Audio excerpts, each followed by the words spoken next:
Hello everybody, my name's John Anthony Blake. Of course, most of you know me as John Levene, Sergeant Benton, between 1969 and 1974 on Doctor Who.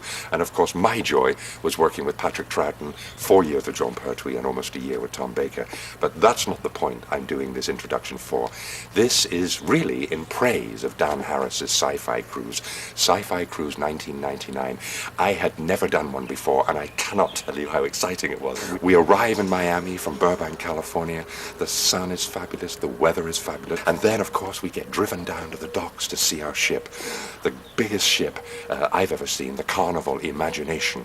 We arrived there on the first day. Of course, the first day is a sea day, so we got to meet all of the fans, having dinner and lunch and buffets with them all across the ship. We had, of course, all the evening entertainment, which was absolutely fabulous. The shows, Las Vegas style, were just wonderful. So let me tell you about Grand Cayman before I tell you about Chichen Itza. You go into the sea, you stand up to your waist in this beautiful, beautiful blue warm water, which we've never even seen in England, Scotland or Wales, or even in California. So there we are. It draws up. We see a couple of other little ferries that have brought other people from other ships.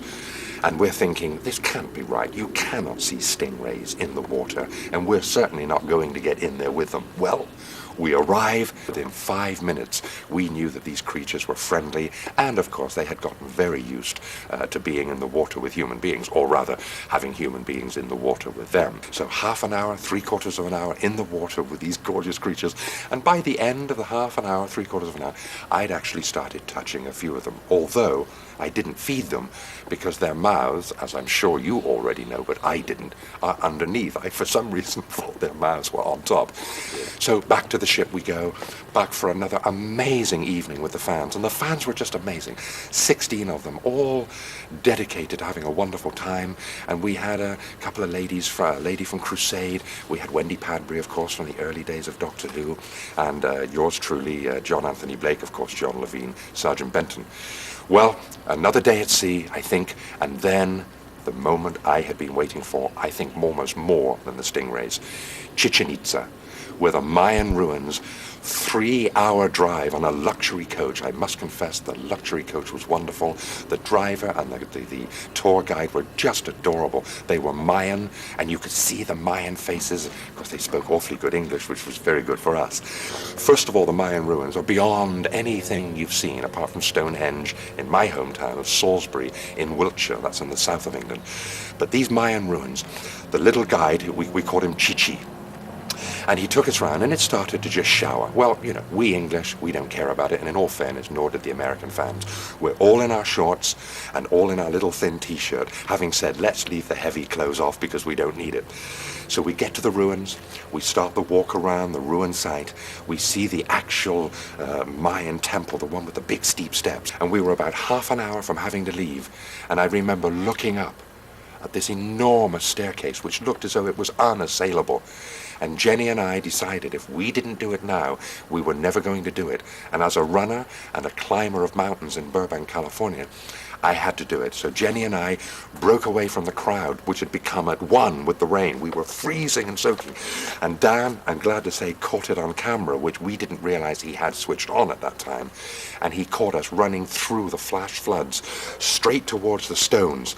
And sure enough, I began to run, but only could do 15. But the rest of the climb was the most exhilarating thing I've ever done.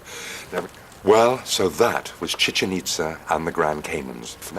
Well, then, of course, we come to the food. What can you say about the cruise liner food? It was sensational. Now, I'm a vegetarian myself. I'm not vegan, but I am lacto. And the only thing I can eat is seafood. But the food and the waiters and the thrill of these waiters serving, you know, this regular table for a whole week. And of course, they get to know you.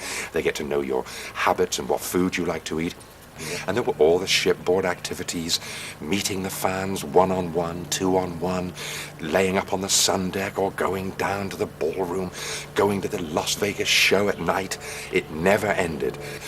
At a convention, You see the celebrities and you get the odd chance to speak to them, but you never get to know them. On this cruise, of course, the fans of whichever show they come along to see, you get to know, well, people like myself and all the other celebrities almost intimately. It's an amazing chance.